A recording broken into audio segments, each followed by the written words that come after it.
आप में ही समस्या है। अरे जब हम भगवान के कथन पढ़ेंगे ना तो आपकी समस्या तो 1% उनके सामने नहीं लगेगी। अब जो नहीं जानते, अभी से मेरा चैनल है उसके ऊपर ओके करो, सब्सक्राइब करो और मेरे से जुड़े रहो। की उमापति महादेव की, भागवत महापुराण की, गौ मात की, पधारे हुए सभी भक्तों की, सभी कार्यकर्ताओं की, आयोजक कर्ताओं की राधे राधे राधे राधे।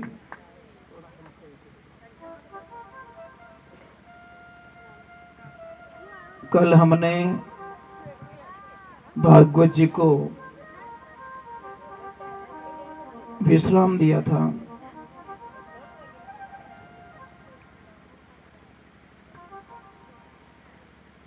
भगवान चलने लगे हैं, मंडली बनाई है और अपने मंडली का काम उन्होंने बड़े पूर्ण तरीके से आनंद ले रहे हैं।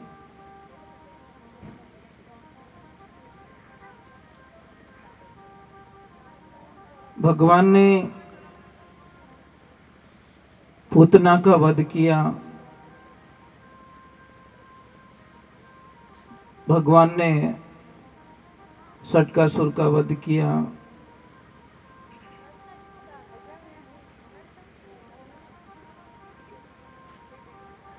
एक बात हमेशा ध्यान रखना, संसार क्या है?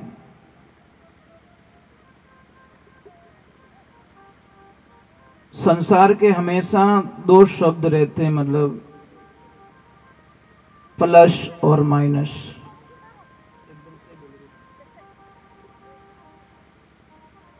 जहां प्लस होगा वहां माइनस जरूर होगा।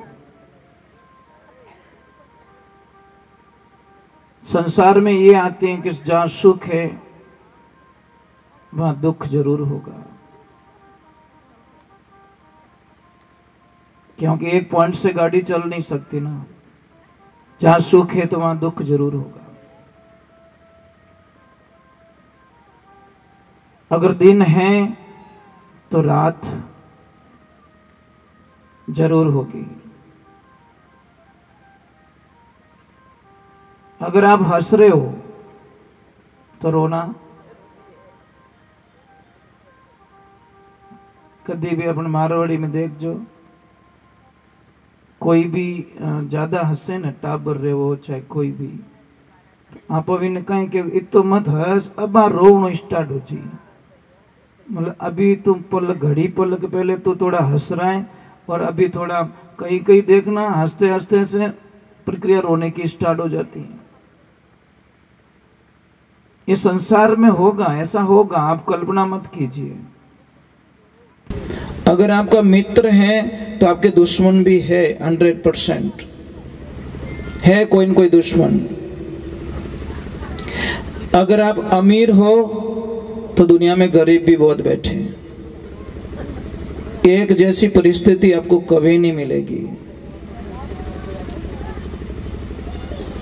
एक बात ऐसी है, जो परे हैं दुनिया से, सबके विलोम शब्द है, मतलब विपरीत शब्द। एक बात बता दी, आनंद का, आनंद का विपरीत शब्द बताओ कोई। आनंद का शब्द है ही नहीं, आनंद से परमानंद बनेगा, परमानंद से ब्रह्मानंद बन जाएगा, परंतु उसके विपरीत जो आनंद की दिशा में जाए। तो भगवान प्रकट हुए तो सबको आनंद हुआ है। क्या हुआ? आनंद, परमानंद, ब्रह्मानंद। भगवान ने पूतना का वध किया। एक बात हमेशा ध्यान रखना, मंदिर बनाना कोई बड़ी बात नहीं है। 2 करोड़ 5 करोड़ 7 करोड़ लगा के कि लोग मंदिर बना देते हैं। पर अंदर पूजा कर रहे हो कि नहीं कर रहे हो वो बहुत बड़ी बात है। और हमने कई जगह देखा मंदिर की प्रतिष्ठा नहीं होती, नहीं, उससे पहले लोग क्या करते हैं, वो ऑटोमेटिक घंटी है, बाजा है, उसका ऑर्डर दे देते हैं। क्यों देते? उनको पता है कि मैं यहाँ आने वाला, ये पुजारी जी जाने और ये बटन वाली मशीन जाने, ना तो कोई झालर बजाने वाला आएगा, ना कोई शंख बजाने वाला आएगा, ना कोई ये बजाने वाला आएगा, कोई नहीं आएगा। सिर्फ पुजारी जी जाने, ये मशीन जाने और उनका काम जाने। मंदिर कितने का बने? 5 करोड़ का। पूजा करने के लिए पुजारी जी और वो मशीन। मैं एक छोटी सी प्रार्थना कर रहा हूं, जैसे आपके कोई बुजुर्ग माता पिता हैं और बुजुर्ग माता पिता अगर घर में है, उनको कुछ नहीं चाहिए, धन नहीं, दौलत नहीं, गाड़ी नहीं, बंगला नहीं, कुछ नहीं चाहिए, सिर्फ आते भी बोल दो पापा मम्मी आप ठीक हो ना, मैं जा रहा हूं काम पे, और जाते भी बोल दो, वापस आ रहे हो तो भी बोल दो पापा आप ठीक हो ना, मैं वापस आ गया हूं। बस ये 2 चीज अगर उनको मिल जाए तो वो बोलेंगे मैं दुनिया में सबसे सुखी व्यक्ति हूं, कि आते भी मेरे बच्चे मुझे याद करते हैं और जाते भी याद करते हैं।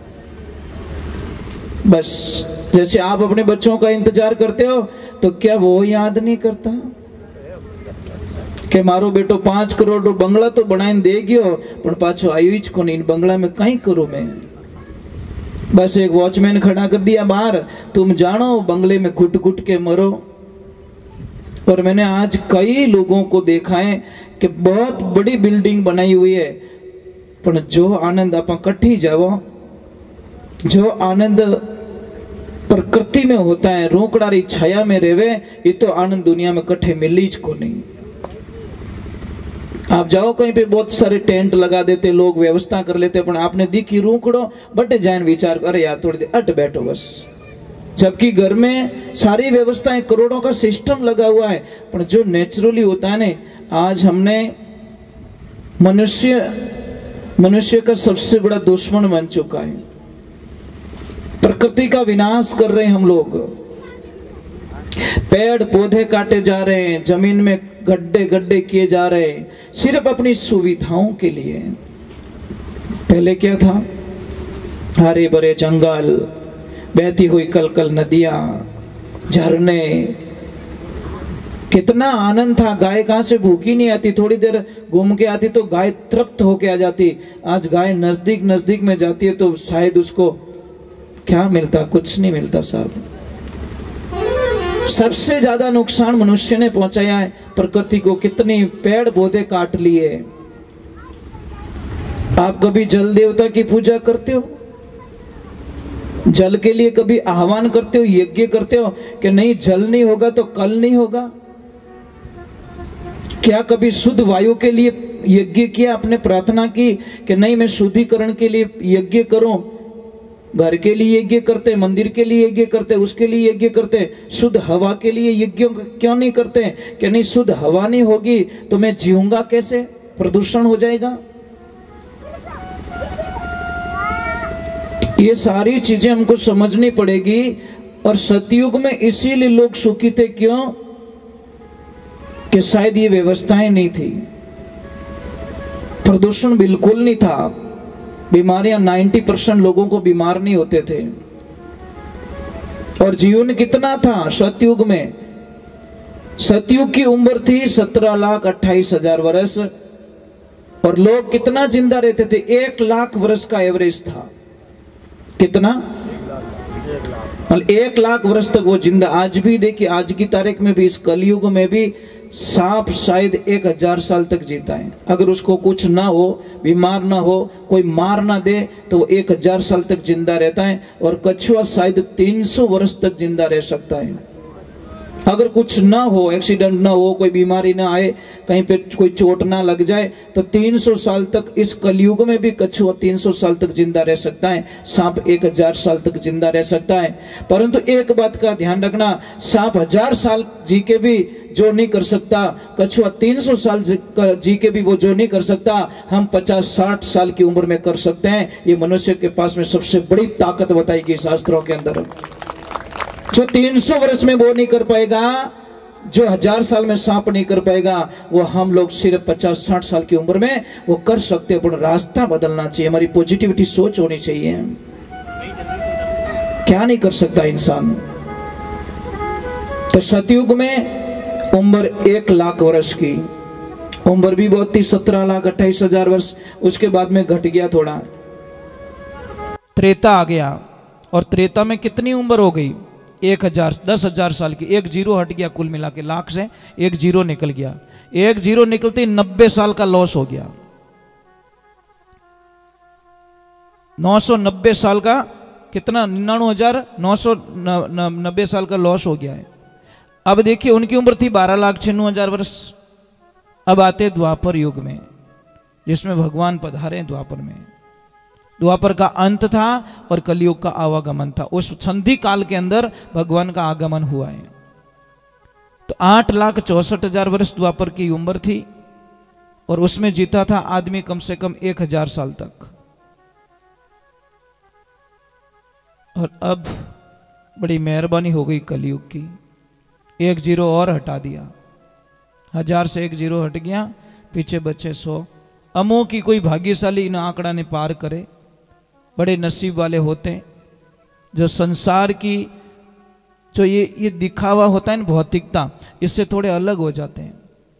मैंने आपको प्रसंग में बताया थी ताकि हमारा जीवन सिर्फ दिखावे में बर्बाद हो जाएगा, हम कुछ नहीं कर पाएंगे, बदलाव हमारे अंदर कुछ नहीं आएगा, तो कोई मतलब नहीं है। हमने भोजन प्रसाद बना दिया है, थाली में आ गया है, जब तक आप उसको नहीं झीमोगे तब तक आपको ध्यान रखना आपकी भूख मिटने वाली नहीं है। मैं कथा सुना रहा हूं, कथा सुनने के बाद में भी अगर आप में कोई अंतर नहीं आएगा, आपकी दिनचर्याओं में कोई चेंजिंग नहीं आएगी, कोई बदलाव नहीं आएगा, तो शायद मुझे लग रहा है कि ये हमारे 7 दिन बेकार चले जाएंगे। हमारी भाषा का शुद्धिकरण होना चाहिए, हमारे विचारों का शुद्धिकरण। अरे भाई, जो आगे हो गया उसको छोड़ दीजिए आप। हम तो आज से ही काम स्टार्ट कर दे तो भी काम हो जाएगा। इसलिए कहा कि काल करे सो आज कर ले, दिन नहीं आवे हाथा, लक 84 झाई पड़ेला भोगेला दिन और राता। हमको बहुत सारी समस्याओं का सामना करना पड़ेगा, राधे राधे बोलना पड़ेगा, ऐसे काम चलने वाला नहीं है। आप अटी इतनी कंजूसी करो तो घरे कितनी कंजूसी करता रहो। अच्छा, घरे कौन कौन बोलो राधे राधे के अटी मेल जाओ बाप जी रेटे, अटू लियो और बट मेल तो बाप जी अटी छोको आगो मारू को उपड़े नहीं हो तो राधे राधे भारी गुणो नाम कहीं वारे कृष्णा वाह। टाबर फेल की कर रहे, स्कूल में पढ़े जीते याद रखे, गेट में यहाँ भूल जाए, पछे परीक्षा में लावे बढ़िया नंबर।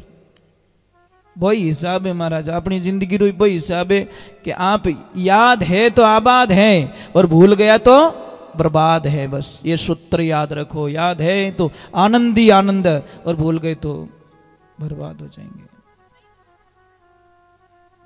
करोगे वाह, बढ़िया बढ़िया, कभी लड़ाई तो नहीं करोगे वाह भाई। इस जबान को झगड़ा करने के लिए तो नहीं दिया, इन काम में अच्छो बोलनो, मीठो बोलनो, बढ़िया बोलनो। जबान और दांत के बीच में थोड़ा कुछ कहा सुनी हो गई। जबान ने दांतों से कहा कि भाई तुम 3200 मेरी लाज रखना, तो दांतों ने बोला हम कैसे लाज रखें कि मैं जब मैं बोलूं बाहर निकलूं और आप ऐसे हो गए, जॉइंट हो गए, तो मैं आधी बार आधी अंदर रह जाऊंगी, काट दोगे मुझे। दांतों ने हंस के जवाब दिया कि भाई थारी लाज तो मैं रोज ही रखा, पर मारी लाज तू राख जे। कि कैसे? कि लपड़ लपड़ करे तू, गालियां बोले तू, खराब बोले तू, और बोल ऑफिस में बैठ जान कि गुस्सा मुक्को ठोके 3200 नहीं बाहर कटा दे। ये जबान जन्म से होती है, दांत बाद में आते हैं। जन्म से लगाकर एंड तक जबान साथ में रहती क्योंकि लचीली है। और दांत शायद मन लागे अंतिम स्टेशन माते पाचे आपकी रवानगी कर ले आवे ही 2-3 शायद 12 महीना 2 साल में आना स्टार्ट होते हैं और शायद अंतिम स्टेशन पे जब जाते हैं वापस आया ज्यों पाछा कर दे भगवान, दांत पाछा ले लेके बस ये तेरे पास थे ही नहीं, आया तब नहीं था, अब जा रहा है तो ये भी तेरे पास रहने वाला नहीं है। तो जिंदगी में ध्यान रखें, हमको अच्छा रहना, बढ़िया बोलना, मीठा बोलना है। राधे राधे, थोड़ा जोर से भाई, 2 दिन तो परेशान और करूंगा। पछतान कोई आइन घरे नहीं कहे कि भाई राधे राधे बोलो नहीं, दाता राधे राधे बोलो नहीं। पर एक बात का ध्यान रखना, हम चले जाएंगे, मैंने पहले ही बोल दिया कि हमारे शब्द यहीं रहेंगे, इनको ले जाने वाले नहीं है। जब कभी भी यहाँ से निकलो तो यहाँ तो बोल देना कि यहाँ पे कोई आया था, कोई पागल राधे राधे बोलाने वाला, परेशान करता था, हर 5 मिनट बाद में बोलता था राधे राधे बोलो, हर 5 मिनट रोती फिर राधे राधे। क्या करे, रह भी नहीं सकते न उसके बिना, श्वास के बिना नहीं रह सकते। तो भगवान को बहुत सारी समस्या बालपन में आती है। आप क्या सोचते हो कि आप में ही समस्या है? अरे जब हम भगवान के कथन पढ़ेंगे ना तो आपकी समस्या तो 1% उनके सामने नहीं लगेगी। कितनी मुसीबत में उन्होंने जीवन जिया, जन्मते ही उनको अपने माँ बाप का साथ छोड़ना पड़ा। इन्नो मोटो दुर्भाग्य कहीं वे सके महाराज। एक तरफ हम भागवत सुनते हैं, फिर हमारे दुख का रोना रोते हैं, तो बहुत बड़ा कष्ट होता महाराज। जन्मते ही मेरे प्रभु को शायद दूध तक नहीं मिला और उसी टाइम में मेरे प्रभु को अपने माता पिता को छोड़ के दूसरी जगह जाना पड़ा। ये तो दुख तो आपा में नहीं पड़ियो, इतना कष्ट तो नहीं पड़ा हमारे में, फिर किस बात का रोना। और बटी कटे शांति भाई, वहां पे भी कहां शांति है, रास्ते में भी बड़ी मुश्किल से रास्ता मिलता है, अंधेरी रात होती है, फिर जाते भगवान, वहां पे भी कहां शांति है। पूतना चली जाती है मारने के लिए, सटकासुर चला जाता मारने के लिए, कितने कितने राक्षसों को बालपने में भगवान ने भेज दिया मारने के लिए। आप सोचते हो भगवान का जीवन बहुत अच्छा रहा होगा? भगवान श्री राम के जीवन को देख लो, कितना कष्ट। पिताजी को ये भी नहीं बोल पाए कि पिताजी मुझे वनवास क्यों दे रहे हो, कुछ नहीं बोला, सिर्फ इतना बोला ये मेरे पिताश्री का वचन है, बस निकल गए वन को। हरे कृष्णा वाह। अब भगवान ने अपने जीवन को जी के बताया, हमारे को खाली पाखर फॉर्मलिटीज करके नहीं बताई, जीवन जी के बताया। देखो मैं अंश अवतार होते हुए भी, भगवान का अंश होते हुए भी मेरे में भी, इसीलिए किसी ने लिखा समय का खेल निराला भाई, समय का खेल निराला, समय के आगे झुकना पड़े, चाहे कितना बड़ा बलवाना, झुकना पड़ेगा। कभी फीलिंग मत करो, दुख आए तो भी प्रभु का प्रसाद। और भगवान को एक देखा, कृष्ण को आप देखते होंगे, कृष्ण लीला देखते होंगे या कुछ भी टीवी पे, आप हमेशा देखिए वो मुस्कुराते रहते हैं। बस सबसे उनका मेन पॉइंट्स देखिए, इतनी मुसीबत फिर भी मुस्कुरा रहे हैं। मीराबाई तो यहां तक लिख दिया, हरि सोहनी सूरते मोहनी मूर्ते गुगर वर्णा केस। वाह भगवान, क्या लीलाएं तेरी, बस तेरे बिना नहीं रह सकती। सोहनी सूरत मोहनी मूरत गुगर वर्णा केश। के भाई मीरा गिरधर नागर, तू मिलियो कर नटवर रो वेश, घड़ी नहीं आवड़ी रेश, मारा कृष्ण कन्हैया तू जाई वस्यो प्रदेश। मारे भगवान वाह। तो महाराज वहां से समस्याएं थोड़ी ज्यादा हो जाती है, तो कई बार क्या करते लोग, थोड़ा जगह चेंज कर देते हैं कि चलो यार यहाँ रोज रोज की परेशानी है, ये मेरे से मानता नहीं है, ये मुझे परेशान करता है, छोड़ो राड करता बाढ़, बढ़िया थोड़ी जगह चेंज कर लेते हैं। तो देखिए कोई पति पत्नी बड़े आराम से रह रहे हैं, माँ घर पे रह रही है, रविवार का दिन था, माँ को बोला कि माँ आज हम थोड़ा हमारे दोस्तों के साथ में एंजॉयमेंट करने के लिए जा रहे हैं, एक काम करना तो थोड़ा भोजन प्रसाद बना के खुद ही जिम लेना। माँ बोली बेटा मुझे गैस का चूल्हा चालू करना भी नहीं आता, मैं कैसे रोटी बनाऊंगी, कैसे करूंगी। तो उनकी जो बेटे की बहू थी वो बोली माँ देखो माँ ऐसे परेशान मत करो, एक काम करना सामने मंदिर है ना वहाँ भंडारा चालू है, उस भंडारे पे जाके जिम लेना, वहाँ पे जिम लेना। जब हम वापस आ गए तो माँ क्या बोली, देखो कितनी भोली होती माँ। माँ बोली कि बेटा तुम जो दोस्तों के साथ में एंजॉय करने के लिए जा रहे हो ना, एक काम कर जो आधा किलो मारी लेता आओ जो। तो उनको क्या पता, उन्होंने सोचा कोई फल फ्रूट है या कोई खाना होगा, उनको क्या मतलब मौज मस्ती करने के लिए जा रहे हैं। ये सारी बातें मतलब वो उनका जो पोता था ना वो सुन रहा बड़े ध्यान से।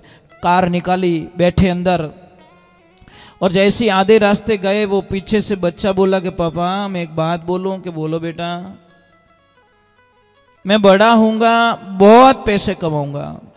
पापा बोले बहुत बहुत धन्यवाद बेटा, बहुत बड़ा प्लान है तेरा। पापा मैं एक बहुत बड़ा बंगला भी बनाऊंगा। क्या बात कर रहा तू, बंगला बनाएगा? हाँ पापा मैं बंगला बनाऊंगा, परंतु पापा मैं बनाऊंगा कहाँ ये तो पूछ लो कि कहाँ बनाएगा बेटा। कि मैं एकदम मंदिर के सामने। कि क्यों बेटा?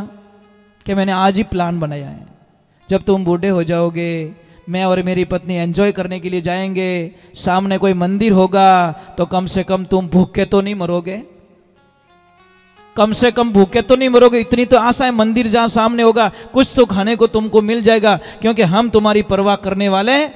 वो तो गाड़ी बटू पाची फेरी के तो एडवांस में प्लान बना रही है।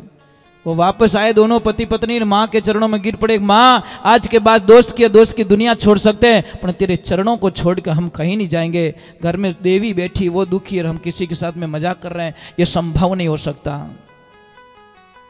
तो भगवान की लीला हुई। थोड़ा सा मतलब नंद बाबा को अटपटा लगने लग गया कि नहीं अभी ये जगह छोड़ देनी चाहिए, और छोड़नी भी जरूरी है। इसके बीच का एक कथन आता है कि भगवान थोड़े बड़े हो जाते, थोड़ी जिद करने लग जाते हैं। माँ मैं गाय चराऊंगा, माँ मैं गाय चराऊंगा, माँ मैं गाय चराऊंगा। मैया मना कर देती, बेटा अभी तू छोटा है, बलराम जी जा रहे हैं। तो भी बहुत सारी जिद कर लेते हैं। तो भगवान को माँ कहती है कोई बात नहीं बेटा, कोई अच्छा दिन आने दे, उस दिन आपको गाय के लिए हम तैयार करेंगे। और जब गोपाष्टमी आई उस दिन भगवान प्रथम बार गाय चराने के लिए, बछड़े चराने के लिए जाते हैं। वो दिन था गोपाष्टमी का, हम मनाते हैं ना। गोपाष्टमी बहुत सारी जगह मनाते हैं, गाय माता को लापसी भी जिमाते वो भी करते हैं। तो गोपाष्टमी के दिन भगवान को गाय चराने के लिए निकाला जाता है, उनसे हाथ से तिलक करवाया जाता है। और भगवान की कृपा देखिए, आप ईश्वर की कृपा देखिए। अब वहां पे लीला कुछ और हो जाती है। जब बछड़ों को चराने के, थोड़ी कम आवाज रखो, कम आवाज, थोड़ी कम आवाज रखिए। तो देखिए भगवान की लीला देखिए। वहां पे गए, भगवान ने एक दिन सारे मित्रों को बोला कि देखो भाई ऐसे काम चलने वाला नहीं है, आप एक काम कीजिए, कल हम एक कुछ पर्सनल प्रसाद का विवरण करते हैं। हमारी सबकी प्रसाद, सब अपने अपने घर से प्रसाद लाओगे और मैं सबके घर का खाऊंगा। महाराज भगवान की लीला देखिए। अब सारों ने तो हाँ बोल दिया। एक मित्र था बहुत गरीब बेचारा, खाने के लिए कुछ भी नहीं। उसने बोला कृष्ण मेरे घर पे कुछ भी नहीं है, तो कुछ भी लेके आ, परंतु लेके आओ। महाराज वो गया बेचारा, माँ के पास में जाके बोला माँ, वो कभी नहीं मांगता किसी से, वो हमेशा लाता है सबको खिला देता है, लाता है सबको खिला देता है। पर आज उसने अपने दिल की बात बोली है कि मुझे खाना है तो कुछ दो माँ।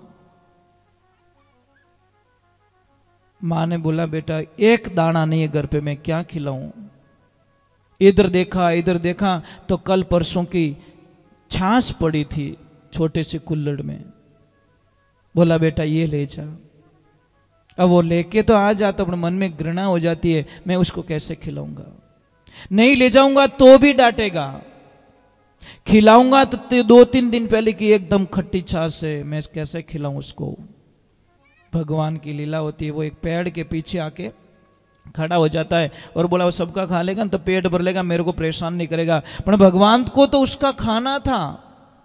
बोले रुको रुको मैं ढूंढ के लाता हूं। जैसे ही वो गया देखा कृष्ण आ रहे हैं, वो कुछ न कुछ खा लेगा, तो उन्होंने आव देखा ना ताव देखा, अपने मुंह में छाछ को उड़ेल दी। अब उड़ेल दी तो पूरी पी नहीं पे, तो मुंह भुला के खड़ा हो गया। अब वो बोल पा नहीं, अरे लाया नहीं, वो कुछ नहीं, वो इशारा कर रहा है ऐसा वैसा। भगवान बोले पक्की चोरी की है तूने।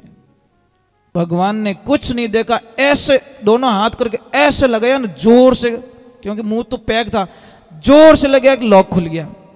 और जैसे ही लॉक खुला तो वो छाछ कहां गई, भगवान के मुंह पे। और जैसे ही भगवान के मुंह पे गई, बोले वाह वाह वाह वाह, क्या आनंद आया, क्या प्रसाद लेके घूम रहा है, चोरी चोरी अकेले खा रहा है। ये सारा दृश्य देख दिया ब्रह्मा जी ने, और ब्रह्मा जी को घृणा हो गई कि ये भगवान नहीं हो सकता, ये भगवान हो ही नहीं सकता। मैंने तो भगवान के दर्शन अलग रूप में किए थे, लगता तो वैसा ही है, पर ये नहीं हो सकता, ये भगवान नहीं है। क्योंकि जब जन्म हुआ था मैं गया था, अवतार हुए थे मैं गया था, मथुरा गया था, मैंने भी फूल बरसाए थे, दर्शन किए थे, परंतु मुझे शंका हो रही है ये भगवान हो ही नहीं सकते, ये मेरे नारायण नहीं हो सकते। ब्रह्मा जी को शंका हो गई। तो अब देखो ग्वाल बाल सब गायें चरा रहे हैं, कोई क्या कर रहा है, कोई क्या कर रहा है। वहीं पे एक कथन आ रहा है, देखिए तो थोड़ा गुणगान कर देते हैं।